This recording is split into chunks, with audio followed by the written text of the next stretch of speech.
Hello my dear student. आइए आज हम लोग आगे टॉपिक को बढ़ाते हैं, क्लासिफिकेशन ऑफ एल्गी। इस पे देखते हैं कि एल्गी को किस तरह से क्लासिफाई किया गया है। There are three main classes of algae: chlorophyceae, phaeophyceae and rhodophyceae. तीन टाइप के यहाँ पर आप थ्री क्लासेस में डिवाइड करेंगे: क्लोरोफाइसी, फियोफाइसी एंड रोडोफाइसी। तो एक एक करके इनके बारे में आइए पढ़ते हैं। Chlorophyceae, chloro means green, so they are commonly known as green algae due to the dominance of chlorophyll A and B। यहाँ पर chlorophyll A और B इनमें बहुत ज्यादा पाए जाते हैं, डोमिनेंट होते हैं। That's why they are in green color and known as green algae।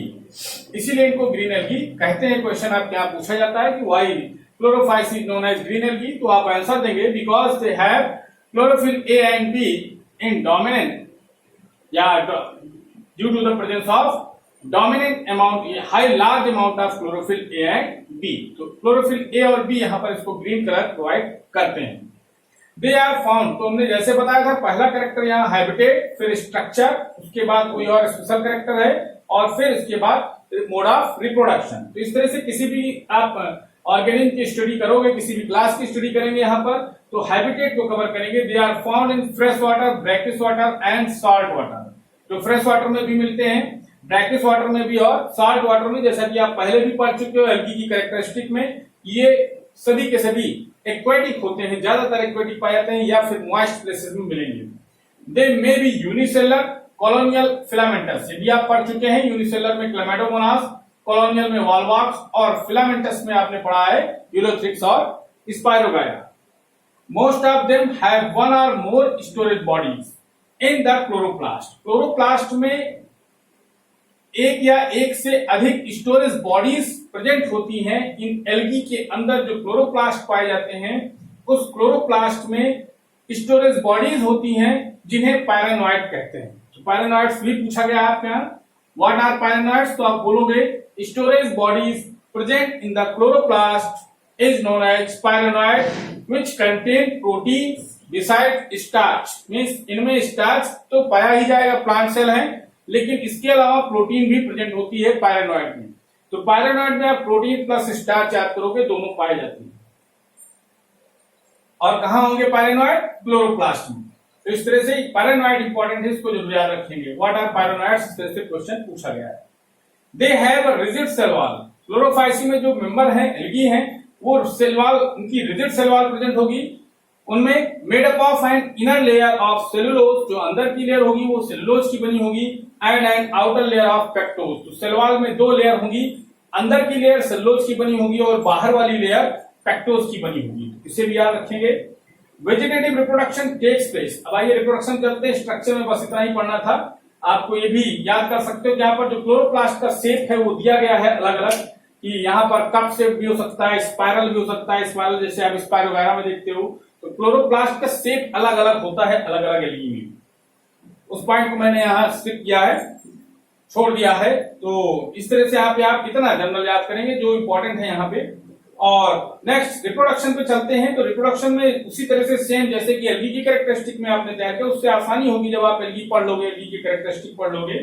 तो इसी तरह से स्टेप बाय स्टेप आप पढ़ेंगे तो आसानी से आपको जल्दी याद हो जाएगा। तो मेन सेम यहाँ पर वही एल्गी वाला character. Vegetative reproduction takes place by fragmentation और बाय स्पोर्स। तो वेजिटेटिव रिप्रोडक्शन यहाँ फ्रेगमेंटेशन के थ्रू होगा। Asexual reproduction by flagellated zoospore पढ़ चुके हैं आप। सेक्सुअल रिप्रोडक्शन में भी आइसोगैमस, एनाइसोगैमस एंड ऊगैमस, इसको भी आपने स्टडी कर लिया है एल्गी के मेन कैरेक्टरिस्टिक में। तो यहाँ पर इस तरह से रिप्रोडक्शन में आपको ज्यादा कुछ नहीं पढ़ना है। एग्जाम्पल में आप क्लेमाइडोमोनास, यूलोथ्रिक्स, स्पाइरोगायरा, वॉलवॉक्स और कैरा। कैरा नहीं याद करते हैं लोग, इतना याद कर लेते हैं, ये मिल जाते हैं क्लेमाइडोमोनास, यूलोथ्रिक्स, ये सब आपको मिला स्टडी में, मटेरियल में, स्पाइरोगायरा, वॉलवॉक्स। लेकिन कैरा की बात नहीं हुई और यही पूछ लिया था कॉम्पिटिटिव एग्जाम में कि कैरा किस क्लास में रखा गया है, क्लोरोफाइसी, फियोफाइसी या रोडोफाइसी। तो कैरा याद रखिएगा, कैरा कहां पर है? Chlorophyceae. It is the example of green algae. तो इतना क्लोरोफाइसी में। इसके बाद हम लोग आइए स्टडी करते हैं नेक्स्ट फियोफाइसी। फियोफाइसी के बारे में आइए स्टडी करते हैं। नेक्स्ट है Phaeophyceae. Phaeophyceae are also known as brown algae. They are commonly called brown algae. ये most of them are brown in colour. और क्यों ब्राउन होता है, इनमें पिगमेंट पाए जाते हैं। कौन से पिगमेंट, जैसे कि यहाँ पर आप देख रहे हैं ज़ैंथोफिल और फ्यूकोजेंथ, दो पिगमेंट यहाँ प्रेजेंट हैं। इनके कारण इनका कलर वेरी करता रहता है, ब्राउन शेड में ही मिलेगा आपको, olive green to brown shade ये वेरी करेगा। Means most of them are brown, कुछ ब्राउनिश दिखेंगे, that's why they are called brown algae. They are found primarily in marine habitats, ये पाए जाएंगे प्राइमरीली मींस मेन तरीके से जब ये ग्रो करेंगे शुरुआत में मैरीन हैबिटेट में होंगे, उसके बाद ये फ्रेश वाटर में भी जा सकते हैं और अदर ब्रैकिश वाटर में भी जा सकते हैं, लेकिन मेनली ये मैरीन वाटर में आपको मिलते हैं। ब्रैकिश वाटर जैसे मैंने बताया, तो ब्रैकिश वाटर वो वाटर होगा जहां पर फ्रेश वाटर और मैरीन वाटर दोनों मिलते हैं, उसे हम बोलेंगे ब्रैकिश वाटर। तो size range from simple branch, इनकी साइज की बात करें तो रेंज, जैसे आपने अभी जनरल क्लोरोफाइसी में देखा फिलामेंटस कई तरीके वहां कॉलोनियल पाए जा रहे थे, वैसे फ्लोरोफाइसी में भी साइज की बात करें तो साइज यहाँ पर ब्रांच फिलामेंटस हो सकते हैं, इक्टोकार्पस फिलामेंटस स्ट्रक्चर होगा। इसका डायग्राम आप बनाते चलेंगे, डायग्राम मैंने नहीं एक्सप्लेन किया है, डायग्राम आप एनसीईआरटी बुक से प्रेफर करेंगे। और क्लोरोफाइसी में भी आप डायग्राम में भी, मैं इसको बाद में डायग्राम सभी के एक्सप्लेन कर दूंगा। तो एक तो इसमें डायग्राम कोशिश करिएगा कि इलोथ्रिक्स का एक डायग्राम क्लोरोफाइसी का और एक डायग्राम फ्लोरोफाइसी का और एक डायग्राम लास्ट में आप रोडोफाइसी का प्रिपेयर कर लेंगे, जरूर बनाएंगे साथ में। तो form ectocarpus to profusely form branch form, profusely means आपस में बिल्कुल फ्यूज हो जाएंगी ब्रांचेस, और जैसा कि आप कैल्प्स में देखते हैं। They possess chlorophyll A, C, carotenoids and xanthophyll. इनमें क्लोरोफिल ए और सी पाया जाएगा। इसके पहले आपने देखा क्लोरोफाइसी में क्लोरोफिल ए और बी था, ये डिफरेंस भी साथ में तैयार करते चलेंगे। कैरोटीनॉइड्स है और यहाँ ज़ैंथोफिल मिल रहा है अलग, जो कि एक यूनिक पिगमेंट यहाँ पर क्लोरोफाइसी में मिल रहा है, xanthophyll. They vary in color from olive green to various shades of brown depending upon the amount of xanthophyll and fucoxanthin।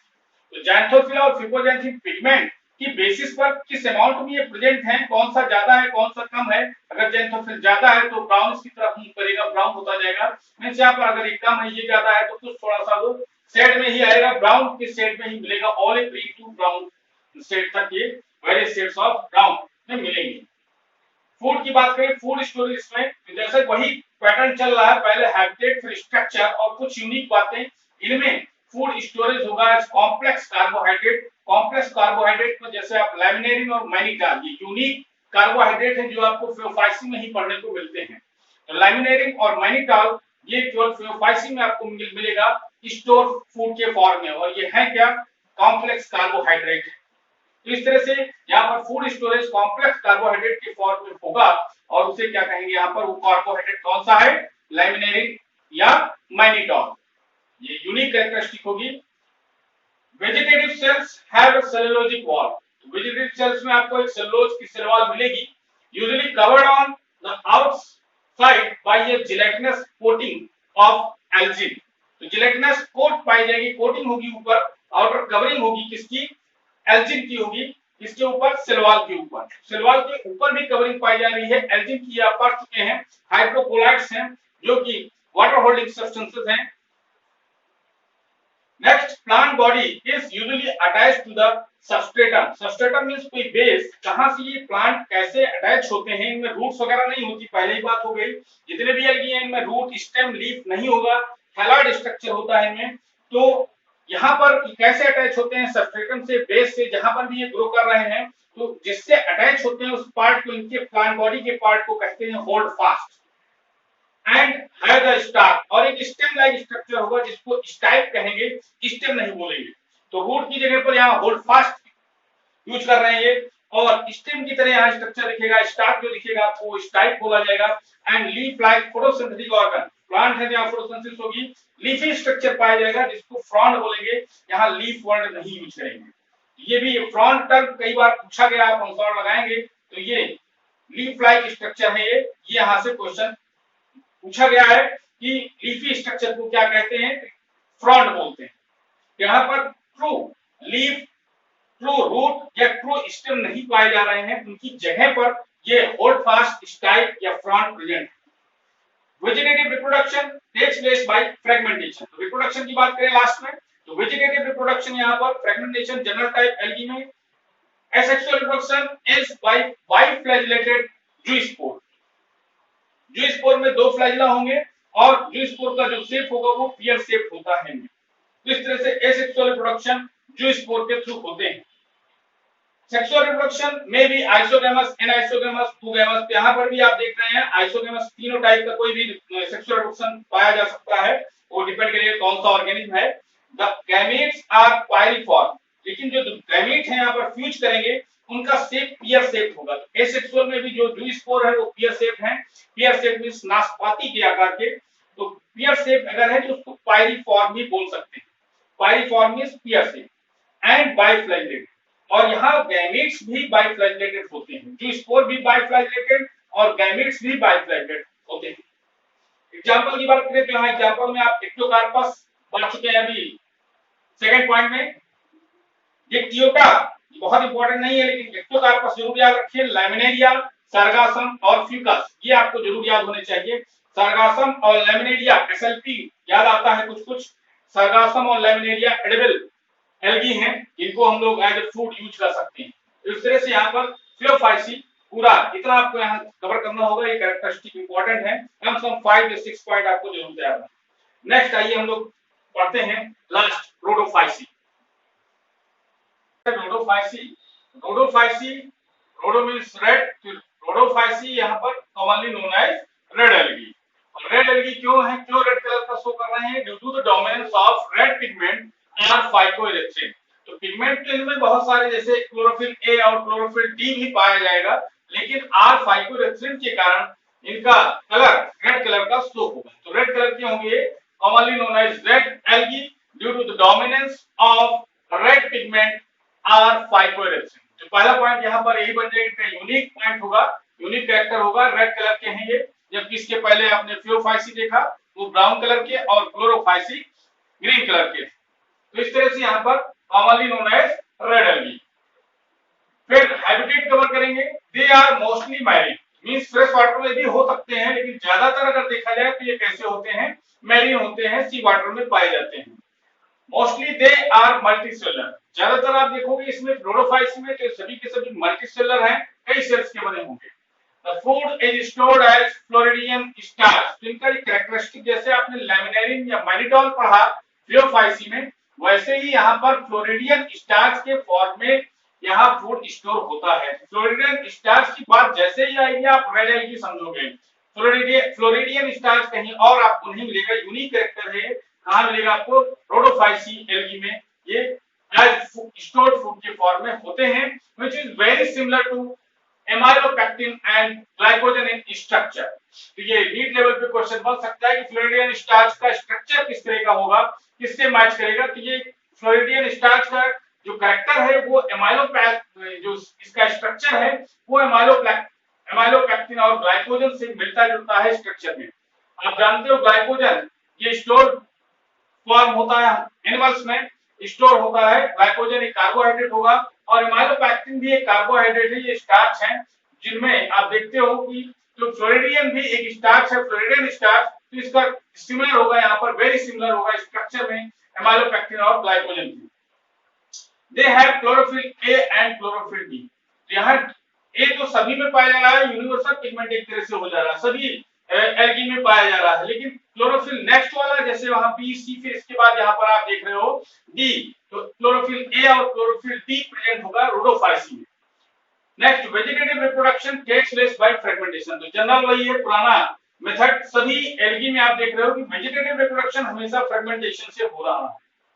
और asexual reproduction takes place by non motile spores. Asexual reproduction यहाँ non motile spores के through होंगे, means यहाँ zoospore नहीं होगा। तो इस तरह से ये एक्सेप्शनल केस है, अलग केस बन रहा है। नॉन मोटाइल स्पोर्स आप केवल कहां पढ़ रहे हो? रोडोफाइसी। ये यूनिक हो गया यहाँ नॉन मोटाइल। अभी इसके पहले जहां आपने पढ़ा रोडोफाइसी हो, चाहे वो इसके पहले फिलोफाइसी और क्लोरोफाइसी में वहां मोटाइल स्पोर्स थे ज़ूस्पोर, लेकिन इस केस में आप देख रहे हो अलग एक्सेप्शनल केस बन रहा है, नॉन मोटाइल स्पोर्स यहाँ पाए जाएंगे, जिनको एप्लानोस्पोर्स बोलते हैं। तो अलग अलग केस में अलग अलग स्पोर्ट्स के नाम दिए जाते हैं। तो यहाँ नॉन मोटाइल स्पोर्ट्स आप याद रखिए sexual reproduction. Sexual reproduction takes place by the fusion of non motile, ये भी एक्सेप्शनल केस है। नॉन मोटाइल गैमीट है यहाँ पर। अभी इसके पहले आपने जो भी दोनों पढ़े क्लोरोफाइसी फियोफाइसी, वहां पर मोटाइल गैमीट थे, लेकिन यहाँ पर कैसे हैं नॉन मोटाइल गैमीट है। तो ये भी यूनिक कैरेक्टर हुआ, एक्सेप्शनल केस हुआ, इसको जरूर याद रखें। एग्जांपल में Polysiphonia, Porphyra, Gracilaria and Gelidium. Gracilaria Gelidium तो बहुत इंपॉर्टेंट है, इसको जरूर याद रखिएगा। इनसे आपको क्या मिलता है, अगार अगार, जिसको बैक्टीरियल कल्चर में यूज करते हैं, आइसक्रीम बनाने में यूज करते हैं, जेलीज बनाने में यूज करते हैं अगार का। तो अगार कहां से आइसोलेट होगा, ग्रेसिलेरिया और जेलेडियम। कई बार ये हजारों बार क्वेश्चन पूछा गया है, आपके 1 मार्क्स में आएगा आपके एकेडमिक एग्जाम में। और कोरफाइरा, पॉलीसाइफोनिया कोरफाइरा को देखते ही याद आ जाता है कि ये कैसा है, ये एडिबल होता है, खा सकते हैं इसको, पॉइजनस नहीं है, यूज होता है एज अ फूड। और पॉलीसाइफोनिया एक्सट्राइज, ये सभी एग्जांपल इंपॉर्टेंट है, इनको याद रखिएगा। इसके बाद लास्ट में मैं फिर कहूंगा कि इसमें डायग्राम जरूर बनाएंगे आप, चाहे वो क्लोरोफाइसी हो, फियोफाइसी हो या रोडोफाइसी हो, तीनों में तीनों का अलग अलग एक एक, जैसे क्लोरोफाइसी में आप वॉलबार्स क्लैमाइडोमोनास का बना लेंगे। तो जो आपकी बुक्स में दिए गए हैं एनसीईआरटी में, एक एक दो दो डायग्राम तीनों के, तीनों में अलग अलग आप बनाएंगे, उनको प्रैक्टिस करेंगे। अगर ये आता है तो डायग्राम जरूर बनाएं। मैंने नहीं एक्सप्लेन किया क्योंकि उसमें कुछ आपको बताना नहीं है, समझाना नहीं, डायग्राम केवल आपको उसको तैयार कर लेना है, डायग्राम बस। डायग्राम तो इस तरह से डायग्राम जरूरी है, मस्ट है। डायग्राम के बिना यहाँ पूरी बायोलॉजी अधूरी, बिना डायग्राम के वहां पर। और बनाए क्यों नहीं, मैंने आपको समझाया क्यों नहीं, क्योंकि उसमें कुछ एक्सप्लेन करने को नहीं था। नेक्स्ट जहां भी जरूरत होगी तो डायग्राम से आपको एक्सप्लेन करते रहूंगा। और इस तरह से रोडोफाइसी यहाँ पर कवर होता है। तो पूरा एलगी आप कवर कर चुके हैं। अब हम लोग आगे ब्रायोफाइटा की तरफ बढ़ेंगे। तो ब्रायोफाइटा हम लोग नेक्स्ट लेक्चर में कवर करेंगे, नेक्स्ट पार्ट। Thank you.